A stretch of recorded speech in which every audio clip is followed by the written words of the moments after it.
Definire il passaggio del Consorzio Industriale di Pratosardo dalla Regione al Comune di Nuoro per dare impulso alle attività che ancora con coraggio, nonostante la crisi, continuano a resistere e possibilmente a trarne di nuove.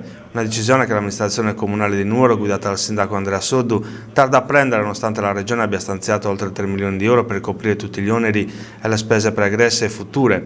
In caso di ulteriori dilazioni, gli operatori sono pronti anche ad azioni eclatanti come la restituzione dei certificati elettorali in occasione delle amministrative. Quanto chiedono gli operatori di Pratosardo e la Confindustria della Sardegna Centrale, che stamattina hanno convocato una conferenza stampa per fare il punto della situazione. All'incontro sono intervenuti Giampiero Pittorra, presidente degli operatori di Pratosardo, Giovanni Bitti, Giuseppe Mastio e Luigi Ledda, rispettivamente presidente, vicepresidente e direttore della Confindustria nuorese.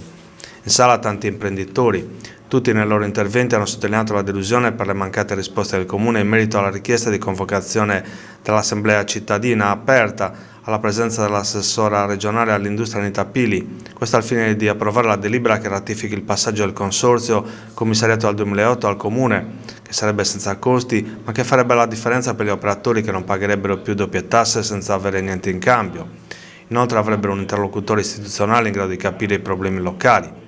Operatori e Confindustria hanno chiesto al Comune chiarezza sulla questione Pratosardo, che figurava al primo punto del programma elettorale della Giunta Soddu.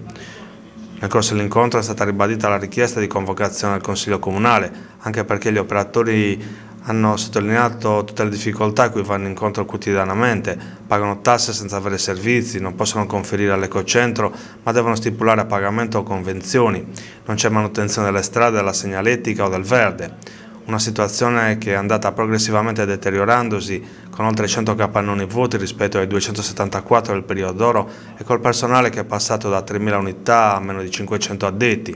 Gli operatori di Confindustria sono pronti a dare il loro supporto per la governance di Pratosardo, ma chiedono al Comune di procedere senza esitazioni all'acquisizione del consorzio industriale.